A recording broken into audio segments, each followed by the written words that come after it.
welcome to the third IAS Chemistry crash course of Unit 1 Topic 1. In the previous videos, I discussed Topic 1A and B. So in today's video, we will be doing Topic 1C. So to start with, we will be doing comparing masses of substances. So we have to remember this definition of relative atomic mass. So the definition of relative atomic mass is the weighted mean mass of an atom compared to 1/12 of the mass of an atom of carbon-12. So they will often ask us to calculate relative formula masses. We will need to calculate these to do more complex questions. So it's important to get this right. So calculating relative formula masses, so we'll take sulfuric acid for example, H2SO4. So how do we calculate the relative molecular mass of sulfuric acid? So here we have 2 hydrogen atoms, 1 sulfur atom and 4 oxygen atoms. So we know the relative atomic masses of all of these. It's given in the periodic table.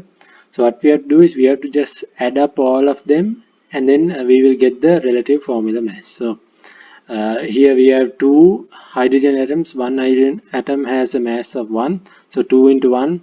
One sulfur atom, it has a mass of 32.1 plus 4 oxygen atoms each which has a mass of 16. So we get 98.1 grams per mole. So then what is another example, what is the relative formula mass of hydrated copper sulfate? So this is the formula. So we have 1 copper atom, 1 sulfur and 4 oxygens, and this dot 5H2O is the water of crystallization. So basically we have to consider it as 5 water molecules. So 63.5 is the mass of the copper, 32.1 the sulfur, 4 oxygens, 4 into 16, and then 1 water molecule has a mass of 2 plus 16 which is 18, so 5 into 18, 249.6. And also just remember that the molar mass is the mass per mole of any substance. So and it's given as grams per mole. That's its unit. And so then we move on to Avogadro constant. So what is Avogadro constant? So Avogadro constant is the number of particles in 1 mole of a substance. So it has a constant value. So that value is 6.02 into 10 to the power 23 particles per mole. So let's take helium for example. So 1 mole of helium should have 6.02 into 10 to the power 23 helium atoms. So 1 mole of helium atoms, how much mass is there in 1 mole? We can rearrange the mass mole equation to find mass. So mass equals moles into molar mass. So then using the periodic table we can work out that 1 mole of helium is 4 grams. So likewise we can write the same way for carbon dioxide, but in this case it's not carbon dioxide any atoms, it's molecules, because carbon dioxide exists as a molecule while helium exists as an atom.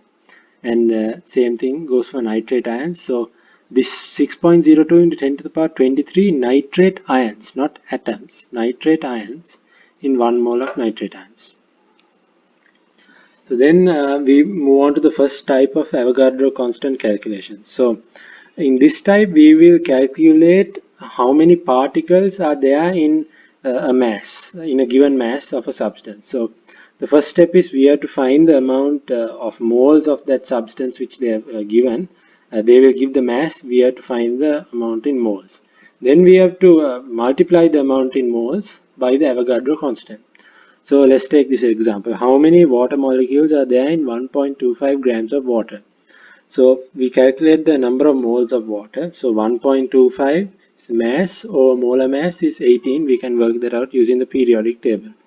So then number of moles of water is 0.694 moles. So then to finally get the number of water molecules, we multiply this moles by the Avogadro constant. And then we get 4.18 into 10 to the power 22 water molecules. So then we move on to the second type of Avogadro constant calculation. So this is they will give us how many particles are there, and then we have to calculate the mass of those particles. So the first step is to divide the number of how many particles, divide that by the Avogadro constant, and by doing so we will obtain how much of that substance is in moles, how much in moles. So then we multiply the value, the moles by the molar mass of the substance. So we know moles into molar mass gives us the mass. So that's what we want. So in this example, they are asking what is the mass of 100 million atoms of gold. So first we have to find the number of moles, how much moles is in this 100 million atoms. So then to do that, we 100 million we divide it by the Avogadro constant. So then we get the amount in moles, 1.66 into 10 to the power minus 16. Then after that, we can find the mass. So then mass is equal to moles into molar mass. So moles we calculated, molar mass we can find from the periodic table, that gives us the mass of gold. Next, we are going to talk about calculations involving moles. So a mole, what is a mole? So a mole is the amount of substance that contains the same number of particles as the number of carbon atoms in 12 grams of carbon 12. So we have to memorize this definition, and this is the mole equation. So moles equal mass over molar mass. So that's a very basic equation we will have to use in many calculations. So here are some examples. So what is the amount of substance in moles in 6.51 grams of sodium chloride? So we need to find how many moles are there. So we know the mass, moles equals mass over molar mass. So sodium chloride, we can work out the relative formula mass using the periodic table. So that's sodium plus chlorine's atomic mass. So that's 23 plus 35.5. 6.51 divided by that total gives us this, the amount in moles. Then another type is they ask what is the mass of 0.263 moles of hydrogen iodide. So here we have to rearrange this equation to give us mass. So mass equals molar mass into moles.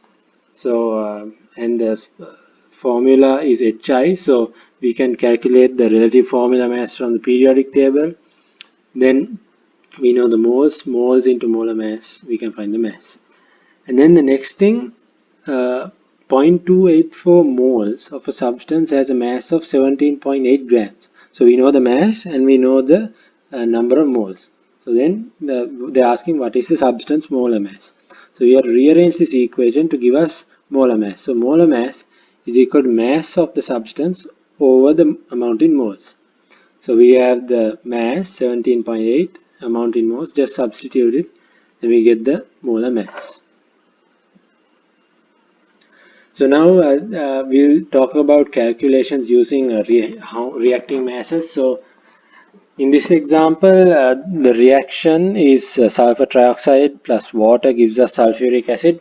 So they're asking what mass of sulfur trioxide is needed to form 75 grams of sulfuric acid. So the first step is we have to keep all the molar masses of all the substances we are going to deal with. So we can find all these using the periodic table. So sulfur trioxide we can calculate, and sulfuric acid also, and we can write those molar masses down. Then the next step we have to calculate how many moles of sulfuric acid are there. So moles equals mass over molar mass. We know how much mass of sulfuric acid we are dealing with. So 75 grams divided by, we found the molar mass here, 98.1. 75 divided by 98.1 gives us 0.765 moles of sulfuric acid. The next step, we check the balanced equation. So the ratio between sulfur trioxide and sulfuric acid is 1:1. So 1 mole of sulfur trioxide reacts to form 1 mole of sulfuric acid. So the amount in moles of sulfur trioxide is the same as that of sulfuric acid. So that amount in moles of sulfur trioxide is also 0.765 moles. So then we know the moles of sulfur trioxide. Now all we have to do is rearrange the mole equation so that we get mass. So mass equals moles into molar mass. We know the moles 0.765 into molar mass. We found over here 80.1. That gives us the mass of sulfur trioxide. So next we are going to talk about yields of a reaction. In this case, we'll first talk about percentage yield. So, what is the yield? So, yield is an expression of how efficient a reaction is at producing a certain product. So, if there is a desired product, how efficient a reaction is at producing that desired product. So, why may the mass of a so there are several reasons why the mass of a reaction product may be less than that we can maximum obtain. So, maximum obtain. So, the reaction, one reason is the reaction may be reversible. So, it may not complete. It will reach equilibria before completion. So, then another reason is there could be possible unwanted side reactions that could lead to other unwanted products, or else during purification and or cleaning of the product some of it can be lost. So yeah, so then what is theoretical yield? So the maximum possible mass of a product in a reaction, assuming the reaction goes to completion without any losses of product. So this is the ideally how much we should obtain. So we can calculate it using the equation and assuming that no losses happen and it just completes. Then the actual yield is the actual mass of the product that we obtain from the reaction, how much we actually get in real life. So, and the percentage yield is given by this equation here, actual yield times 100 divided by theoretical yield. So, so we'll do some calculations, examples. So in this first example, we are only required to find the theoretical yield, but usually we don't get questions like that. We usually get questions asking us to find the percentage yield, which requires us to first find the theoretical yield and then find the percentage yield. So we'll first find the theoretical yield. So copper carbonate decomposes to copper oxide and carbon dioxide. What is the theoretical yield of copper oxide obtainable from 5.78 grams of copper carbonate? So we have to find the maximum possible mass we can obtain from 5.78 grams of copper carbonate. So the first step, we have to calculate the amount of moles of copper carbonate. So then use the mole equation, mole equal mass over molar mass. Molar mass we can find from the periodic table. So then we get the moles of copper carbonate. Then we use the reacting ratio in the equation, balanced equation. So copper carbonate to copper oxide 1:1 ratio. So therefore the amount of moles of copper oxide formed is also the same. Then we just have to rearrange the mole equation to get mass. So mass equals moles into molar mass. So then we can substitute the values and get the mass. So that this 3.72 is our theoretical yield. How much we should, the maximum possible yield obtainable from this much of copper carbonate. So now we'll try and calculate the percentage yield. So in this example, a manufacturer uses this reaction to obtain methanol from carbon monoxide and hydrogen. So the balanced equation is given. So the manufacturer obtains 4.07 tons of methanol starting from 4.32 tons of carbon monoxide. What is the percentage yield? So what is 4.07 tons? 4.07 tons is the actual yield. That's how much of methanol. Methanol is the product he wants. How much of methanol that he obtains in real life. So 4.07 tons is the actual yield. So then we have the actual yield then we need to calculate the theoretical yield. So we find the amount in moles of carbon monoxide. So then after we find the amount of moles in carbon monoxide, then after that we can check the balanced equation. They both react in 1:1 ratio. So methanol also the same number of moles is formed. Then we just rearrange the mole equation so that we get mass. Then mass equal moles into molar mass. Then we get the theoretical yield.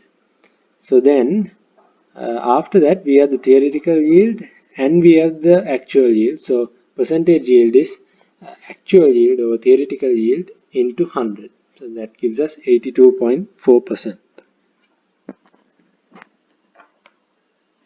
So then we move on to another type of yield. It's called atom economy.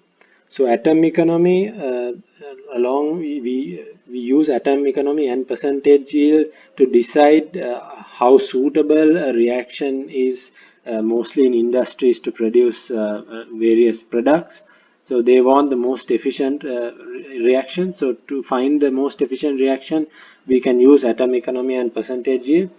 So we'll focus on atom economy now. So atom economy is the molar mass of the desired product. The molar mass of the desired product divided by the sum of all the molar masses of all the products into 100, as of expressing it as a percentage. So addition reactions are reactions which involve which involve two or more products combining to form only one product. They have 100% atom economy because only one product is formed. So that product has 100% atom economy. Then elimination substitution reactions where different products are given off or removed, those products those reactions have a lower atom economy. And multi-step reactions where to form the product you need to do different reactions in different steps, those reactions have a much lower atom economy. So we'll take an example. So hydrazine N2H4 can be used as a rocket fuel and is manufactured using the equation. What is the atom economy for this reaction? So first we need to find all the molar masses. So the molar mass of the product we want, N2H4, so we can calculate that using the periodic table. Then that divided by the molar mass of N2H4 plus the molar mass of NaCl plus the molar mass of water. So we add all those two and put them in the denominator. So 32 divided by that, expressed as a percentage by multiplying by 100, gives us the atom economy. So in this case it's about 30%, which is quite low. So that's it for topic 1C. We'll see you next time when we do topic 1D.